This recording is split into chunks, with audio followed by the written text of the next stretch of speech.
pricking of my thumbs. Something wicked this way comes.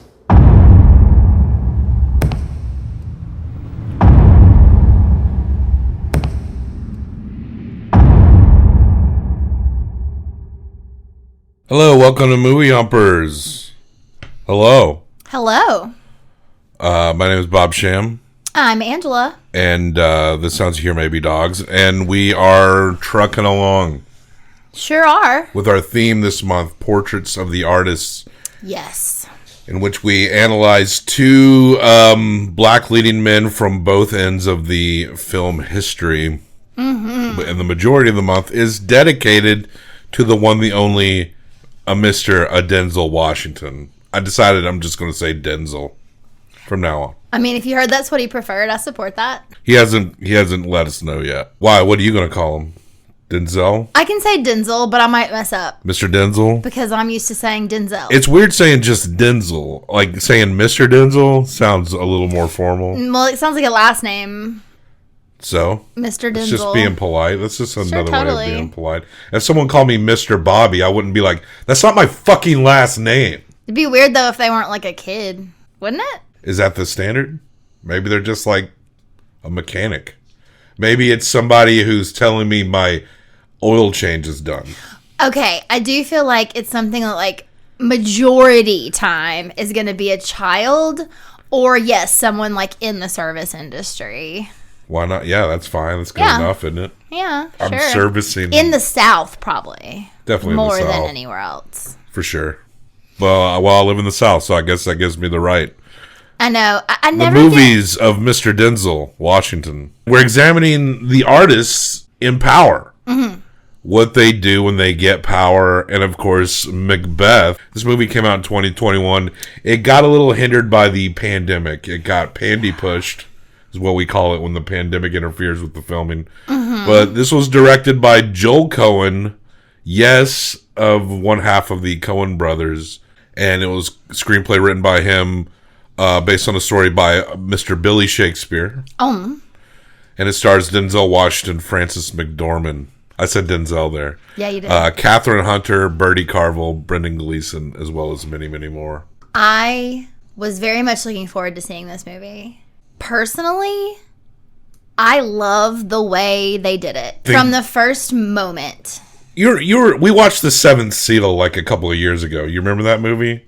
Where death came to these guys and they were playing chess. Oh, yeah. The Ingmar Bergman movie. It felt like that, like a modern Ingmar Bergman movie. And that's not a complaint. Like, this is a beautiful movie with some really amazing visuals and ideas. All shot on a soundstage. Amazing visuals.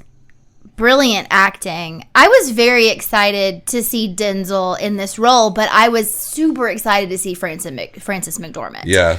Who helped produce this movie? Yes, of course. Her husband is the director. Oh, what? Nepotism? Nepotism much? I know. From Blood, ever since Blood Simple, Fargo, oh my God. This nepotism in Hollywood. Listen, if you happen to be married to a brilliant actress, you're going to put her in your shit when it makes sense. I get it. I also am a new fan of the woman who played the witches. And I love the way they did this. She was so brilliant. And she is also in Poor Things. And I recognize her immediately. The brothel madam, yeah. She's such a chameleon. She's so distinct. But she can do so many things, I feel like. And I'm excited to look for what else she has done. Because, in Poor Things, she's covered in tattoos. And she's this, like, madam who has this, like, fetish about biting earlobes. She's so interesting to me. She's one of those smaller characters who just, like, eats up the whole thing. Yeah, the playing the witch or the witches. I mean, it's traditionally three witches. But in this one, it's one.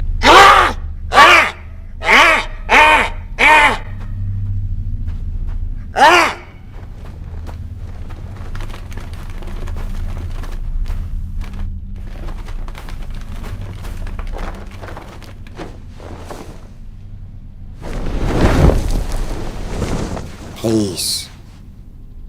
The charm's wound up. In the way they portray the other witches, there are ravens in the sky. Ravens. Or we see her other two reflected. Speak, if you can. What are you? All hail Macbeth. Hail to thee, Thane of Glamis. All hail Macbeth, hail to thee, Thane of Hodor. All hail Macbeth, that shalt be king hereafter.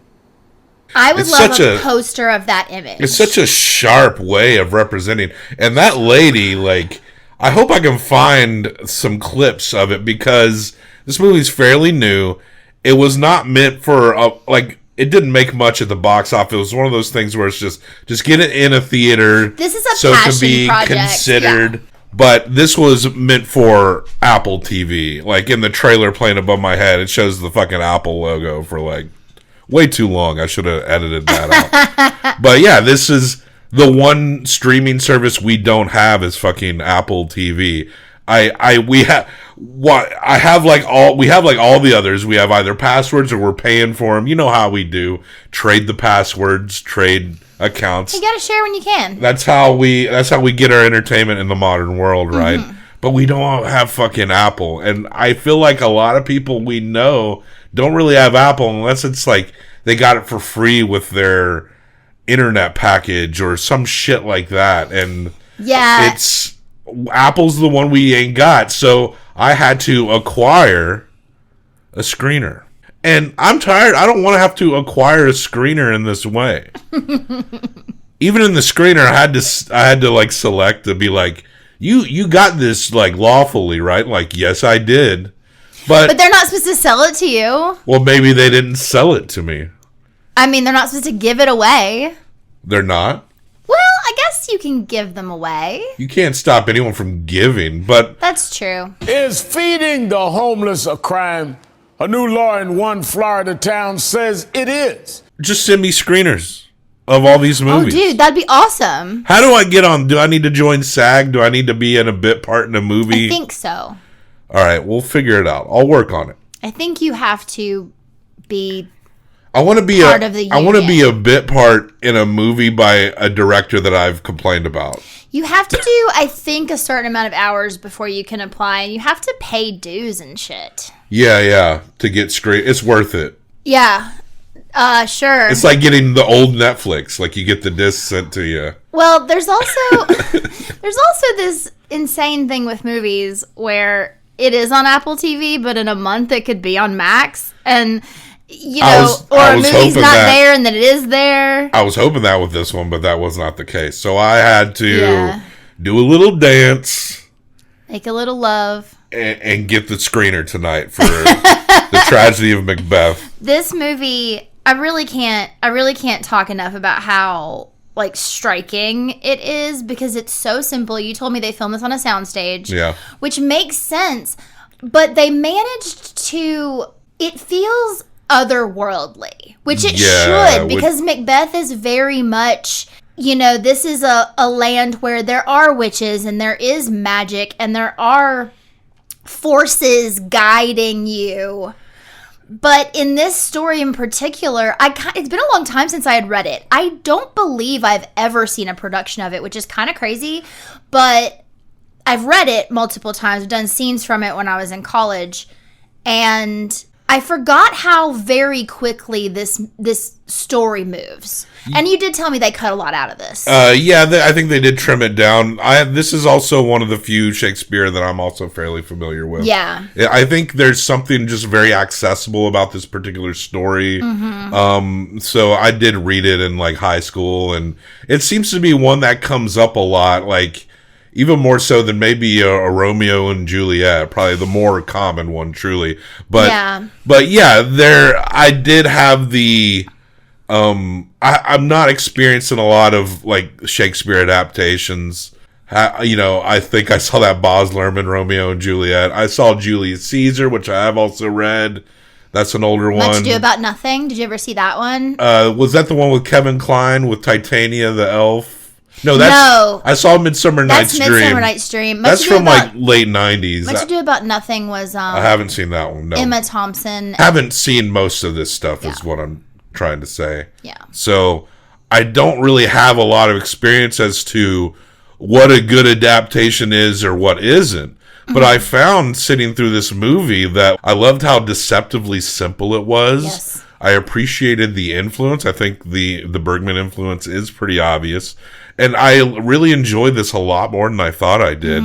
And which is weird because Joel Coen, one half of a brother that have a great body of work with a tone and almost comedic style in a lot of their movies that help define what I think is funny. They were a big part of that. So I don't know why I underestimated what my feelings would be. I figured I would like it, but after sitting through it, I actually thought this was pretty fucking brilliant. Yeah. And I really loved the performances. And, Mr. Denzel Washington, he is, of course, that Macbeth. Do we really need to go through the story?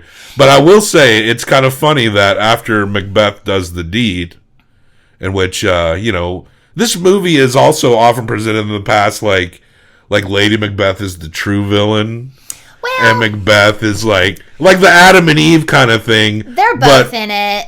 But this movie does not play it like that. Well, and I mean, even in the lines, it's there. Like as soon as the witch tells him he's going to be the king, and that his Banquo's sons are going to, or children are, he's going to beget kings, right?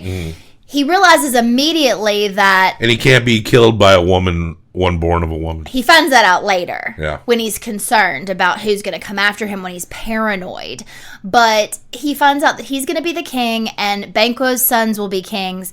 And he then goes to see the actual king, and he immediately is like given a new title. Like he's getting titles, like he's working his way up.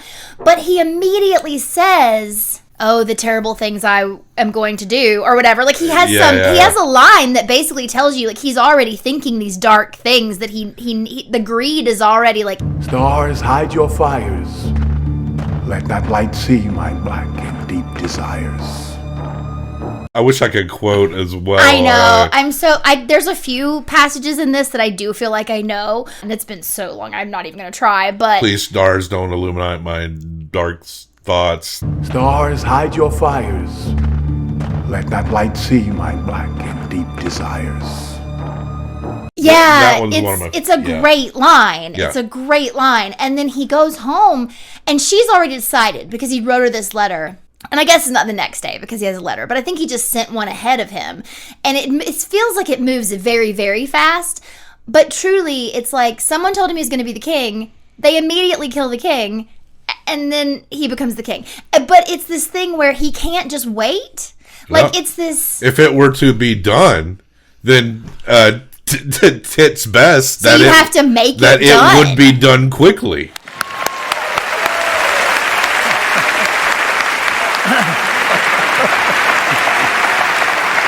Thank you.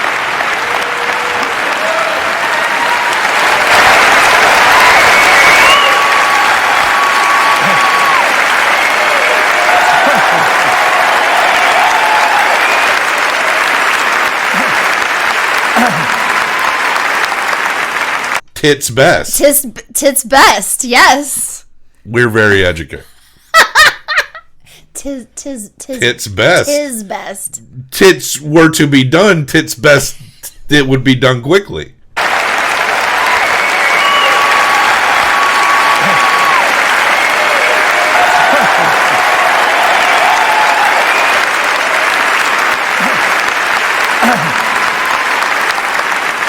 I feel like this is one of those roles where young men who are serious actors, like if you want to do Shakespeare, you want to be Hamlet. Yeah. And then if you're older, you want to be Macbeth. Right. You know? And Or for Titus. women, though, Lady Macbeth that's like a huge, wonderful role. And I feel like Frances McDormand was brilliant in this. Get out this goddamn spot. Out, damn spot. God damn it, That Spot. Get whole- out. I just love, I don't know, I feel like I can't even talk about it. I loved it so much. Like, I really feel like every decision that he made, what he left in and what he took out, makes so much sense. Yeah. One of the most interesting things is, again, as soon as he kills the king, he immediately regrets it. And she sort of has to take charge. But she takes charge in her waking times. When she is losing her mind is when she is sleepwalking and talking to herself. Man, when you're sleepwalking and snitching, dang. Dude, she was fucked in the head, They lost man. their It mind. fucked her up. I loved it when he kills Duncan, which is a brutal scene. Did you see he slipped the knife first and then got him? Yeah. And they left that in, and maybe that was on purpose, but it made it more real. But then it's the Elmer Fudd effect. He's like, whoa, like he's overwhelmed by the bad He omen. wanted it, and he was like drunk on the idea of it, and then he regretted it. I'm a murderer. I'm a rabbit killer. Why did I do it? Shakes it, because what else are you going to do? You're going to turn yourself in, but we do get a little Elmer Fudd effect in here. But then he's super rash because his wife tries to make it look as though the people who were attending the king killed him. They got them all drunked up, and then... But he goes upstairs and just kills them immediately before they can be blamed and punished for it. And then the princes run away, which makes them look like they're guilty. Right, Duncan's kids. And he just immediately is the king. Banquo is also kind of somewhere in that lineage, in that line. Yeah, his sons are going to be kings. Fley-Hive, his son Well, Fley-Hive. it's because Macbeth ain't got no kids, yo. Fley-Hive rise up. Fley-Hive gonna be king. Fley-Hive gonna be a bad bitch. If you liked it, then you should have put a crown on it.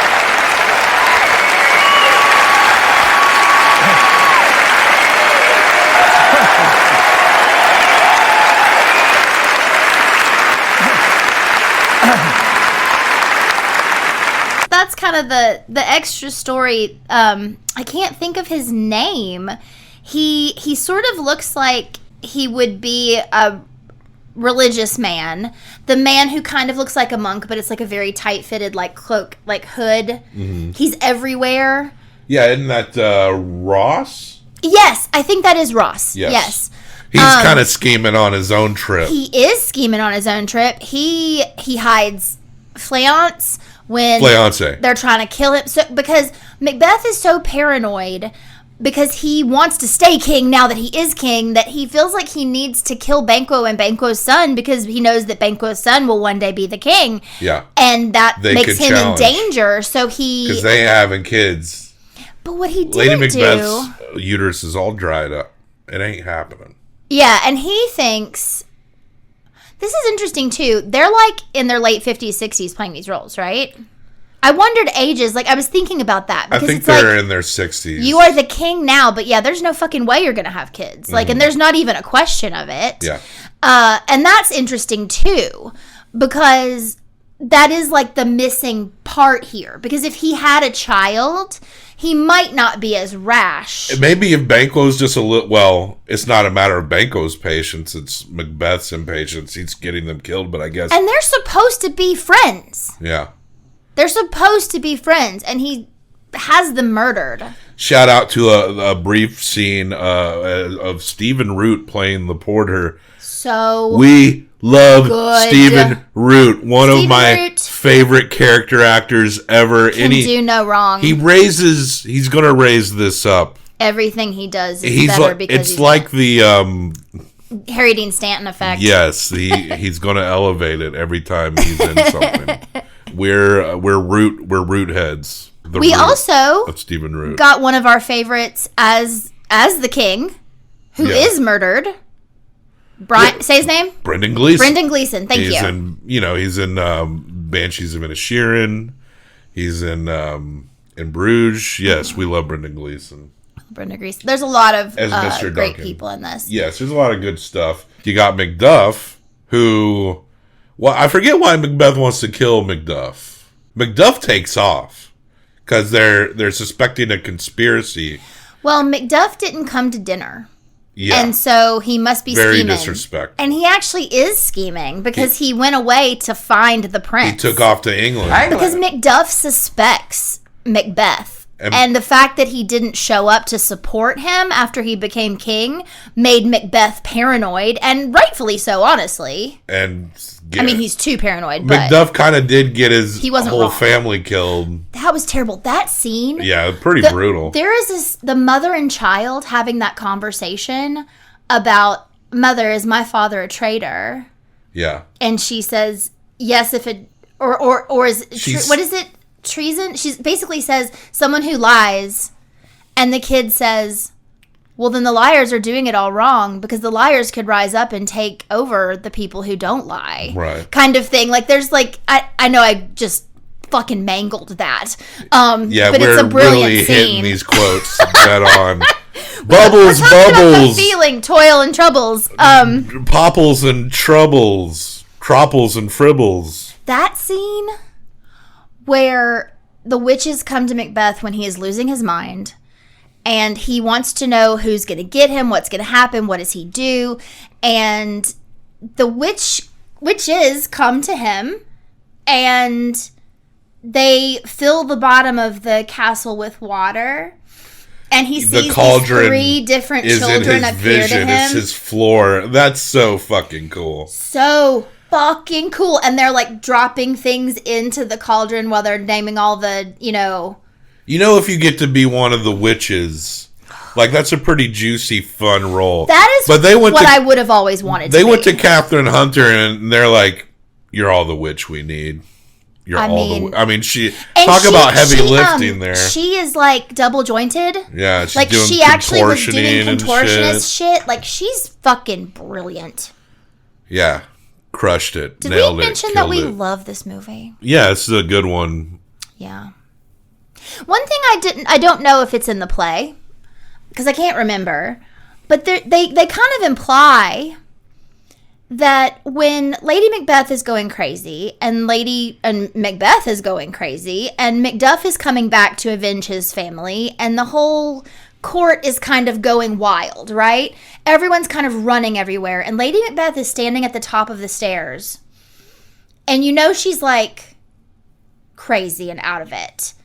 And Ross walks up the stairs. Mm-hmm. We don't see them interact, but the next thing we see is she is dead at the bottom of the stairs. Yeah. And they kind of, I feel like there's this like undercurrent of, I don't remember that being part of it. It could be, but there's sort of this like undercurrent of, like you said, Ross kind of manipulating every situation because he also goes to Macduff and the prince and tells them what to do. Like he's everywhere. He hides Fleance. He possibly kills the queen. I don't know, but in this it kind of implies that he might have or might have just helped her. Yeah. I don't know. So Macbeth can't be killed by anyone born of a woman, and that's actually a really sharp little brief battle scene there. Hell yeah! Where one of the dudes comes up at first to go fight Macbeth, and we know Mr. Denzel. My sword, I'll prove the lie thou speakst. Thou wast born of woman? Has some action experience well under his belt at this point. Mm-hmm. I like that he's got like a little gut. And he was like natural hair and beard, like gray in there. Like that had to be natural. It looked so good. And that scene where he's fighting, he's unarmed. And the guy, and he's just so confident because he knows no one can kill him. And then he's just moving around this guy. And then the guy cuts him, but he's just unbothered. He disarms him and throws his sword back. And then he takes his blood and just splashes it in his face. Like it's rad as shit. So good. But then he's going to fight Macduff, and that little exchange is really cool too. On the bridge, they're like on a skinny bridge or like a lookout thing. And then Macduff is like quoting Billy Shakespeare, "I was a C-section baby, bitch." Accursed be thy tongue that tells me so. I will not fight with thee. I think he actually said I was ripped from my mother's womb. Mm-hmm. Then yield thee, coward. I will not yield. Kiss the ground before young Malcolm's feet and to be baited with a rabble's curse. Though Burnham would be come to Dunsinane, and thou oppose, being not of woman born, yet I will try the last. Lay on, Macduff. And damn be him that first cries, hold enough. C-section. Chops his head off. Any of you C-section babies out there, you can kill King Macbeth if you choose to do so. Yeah. You're not even truly. Can we call people who were born of C-section not woman born? Yes. We The answer talked is about yes. this once upon a time ago on this show, but there's this actual group of gay men who call themselves Gold Star gays, and they were C-section and they've never touched or looked at a vagina. Wow. They can all go kill Macbeth. Macbeth Slayers. That's what they should call themselves. Yeah. Well, and that's that film. And the movie ends on Ross, like, walking Fley-Hive, and then he goes down and he kind of cuts into the horizon line, and then all the ravens, like multiple ravens, come flying out.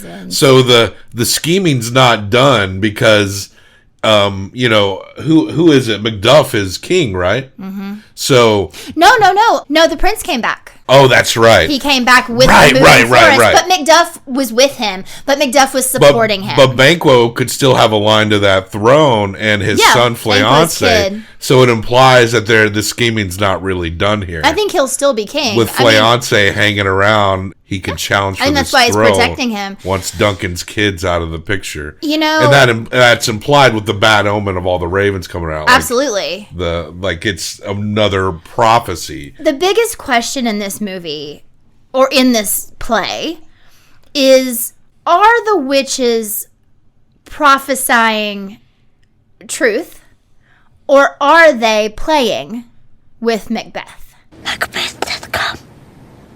Aye. In a sieve I'll did a sail. And like a rat without a tail, I'll do, and I'll do. I'll drain him, dry as hay. Sleep shall neither night nor day hang upon his penthouse lid. He shall live, a man forbid. Until they say it, he apparently hasn't thought about it. Until they say, you will be king, it's like a switch flips. And he's like, oh, I got to do it right now. I got to be it right now. He becomes like, it's like this self-fulfilling prophecy where he makes it happen because now they put the idea in his brain. Macbeth kind of has a bit of a tunnel vision. Once he gets his mind on something, he really needs to see it through. I can relate to that. I can be when I have a focus on something, I can really go. I'm kind of like Macbeth, but your C-section ass ain't going to kill me. I'll fuck you up. Stay home. I was not a C-section, so I can keep him in line, you guys. You can't do shit. You're a woman I have born. to be a C-section. Oh, yeah, I can't kill you. You can't do shit. Yeah. All right. I got it backwards for a sec. Thought I was safe. Guess I'm not. So we're going to... That's that movie. You know it, right? You should. You Philistine. Read a book. You're going to have this 1 through 5. I'm going to have this 1 through 5 combined for best out of 10. Yes. I say 5. I'm going to give it a 4.25. Okay. Which brings it to S tier. Because anything that is above a 9 becomes S tier. So based on our score, Joel Coen's Tragedy of Macbeth joins the S tier. All right, it happens. It's there. I thought it would hit an A+ for sure. But it got right over that line.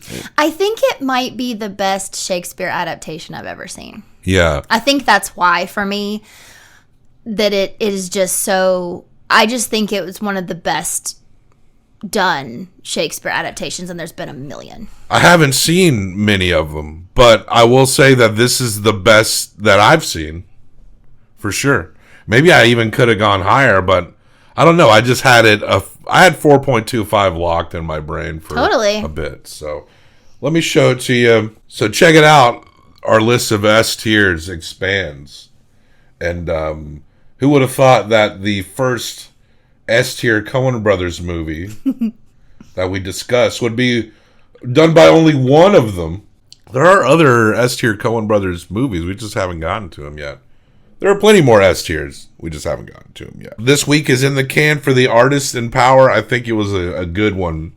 Yeah, it was a great week. With The Emperor Jones, bookended with Tragedy of Macbeth. It works. And American Gangster right in the middle. Mm-hmm. Next week, The Artist in Service. Ooh. There's a graphic. I put a picture up. This gives you a preview of the movies you're going to see next week. All right. So check the show notes for links and other places to find us. What did you think of this? How would you rank Joel Coen's The Tragedy of Macbeth amongst Shakespeare adaptations? If you have seen more of them, how would you rank this one amongst them? Like, subscribe, leave a comment, correction, fun fact, whatever you choose. And we are still doing with the thoughts and prayers right now, right? Yes? For this one in particular, I would like to say thoughts and prayers to all traitors.